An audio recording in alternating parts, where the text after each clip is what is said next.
America's mineral production with a special focus on rare earth minerals. China, of course, dominates when it comes to producing it, but more importantly, when it comes to processing rare earths. We know they're a critical component in everything, right? Every facet of technology we need it to run our everyday lives, but also we want to stay preeminent as a nation. But President Trump and my next guest are trying to change the narrative here. I want to bring in now U.S. Critical Materials Executive Director, HARVEY. HARVEY, let's just start with the situation happening in the UK. That deal will be signed very, very soon. How much would that help in terms of what our needs are? Charles, let me start this way. Building on what you were just talking about regarding China, we are in a geopolitical extreme situation relating to them because they dominate both in processing and supply of critical materials. What we are all about is actually creating critical mineral sovereignty to protect the homeland of the United States of America. By doing that, we have 10 square miles of claims in Montana that are considered the highest grade of rare earths ever found in North America.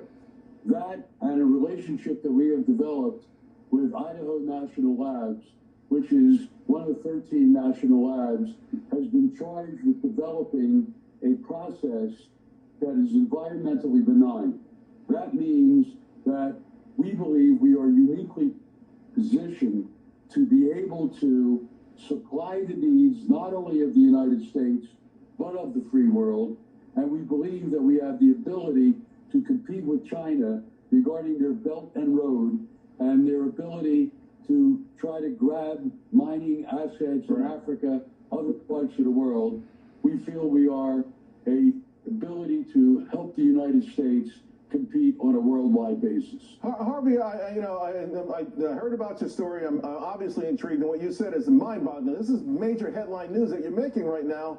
But we're talking about China has been smart enough to make these investments over the past decade to get their tentacles into places like Africa, to set up the processing. How much of a partner do you need the federal government to be so that when we do start to mine our own rare earths, we can at least process it here as well? Well, what has actually occurred is we want to commend the administration for the policies that they just have initiated.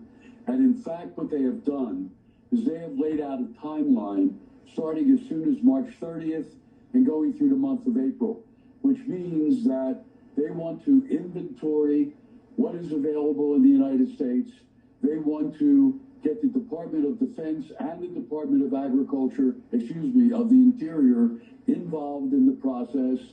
And they want to be able to set up a group that would be potential buyers of the rare earths, thereby producing an upside for the people such as ourselves that have the ability to deliver it. We should talk briefly about gallium. I know we only have a few minutes. Gallium has been embargoed by the Chinese.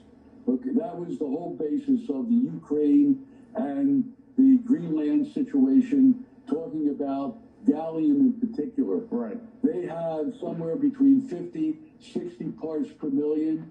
We have anywhere from 200 to 380 parts per million.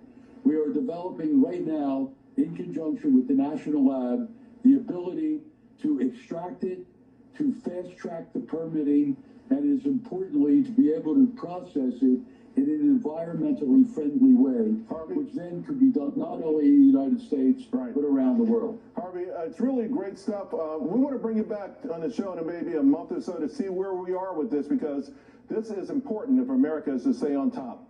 Liz Clayman, over to you. Charles, thank you very much. Folks, we've got some breaking news literally. Guys, U.S. Critical Materials operations are in Montana. So maybe you've heard of rare earth in the last few weeks with our administration endorsing domestic sourcing. If you asked me, I guess even 3-4 weeks ago, I wouldn't have given you an educated answer on what rare earth is. So if you haven't been on the website yet, no big deal. We will cover the most relevant info here today, but if you get a chance, please do so. They do a great job with communicating to the public, and things are moving very quickly in that space, as you may or may not know. So I wanted to get this in front of you.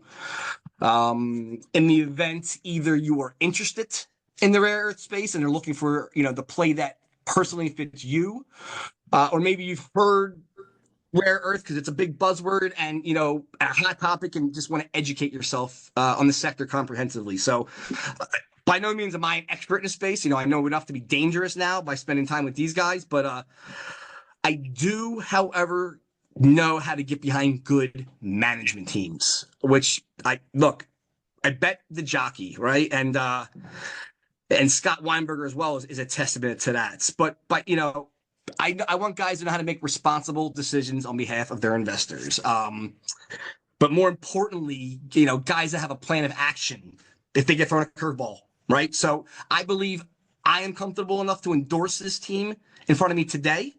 And that's why I'm giving my personal network, all of you guys, a chance to get a look at it as a courtesy before I go to one of my investment funds to close this out, if that's even a necessity. So I typically traffic in publicly traded offerings, but my DNA was retail on the private side. So I'm familiar with running a process. So really my goal is to get you to a level of comfort where you're either, you're confident making a decision, whether it's a yes or a no. So with that being said, here's what we're going to cover: who they are, operations. Harvey will give you a little bit of his background. Same with Ed. Current valuation. Who's in the cap table? How does it stand today? Use of proceeds. This is a $5 million round. I circled 2 of it. My attorney, Peter Januso, my security center, brought this to me, and through my conversations with Ed and Harvey, that's kind of the number we designated for myself. We'll talk about the timeline for the investment, and then most importantly for me is what are the obstacles, right, on defense, what we might encounter along the way, and then how we'll address those obstacles, and ultimately what our return on investment will be once we're successful. So offense, defense. Our good friend, Harvey K, is going to charm you. So make sure you aren't staring into his eyes the whole time and actually listening. But feel free to ask questions, guys. Listen, ask the hard ones. I implore that. If you're thinking about it and you want to ask it, fire in. Now, later, in the middle, doesn't matter. So, Harvey, if you wouldn't mind. I am ready. Thank you, sir. Okay, so, lady and gentlemen, what I would tell you is I've been in this business a pretty long time. I've been the CEO and founder of 3 or 4 public companies, NASDAQ companies, over the years. And my only regret in this deal is I'm not 20 years younger. And the reason for it is because this is probably one of the most important companies that I've ever been associated with in terms of national defense, in terms of accretion value for the shareholders, including us, and in terms of what it could really mean for your children and grandchildren. And I know that sounds hokey, but it's actually true. And here's the reason why, is that rare earths, as Joe pointed out, is you can't do anything without rare earths in the modern society. You can't defend yourself. You can't put missiles in space. You can't have electronics.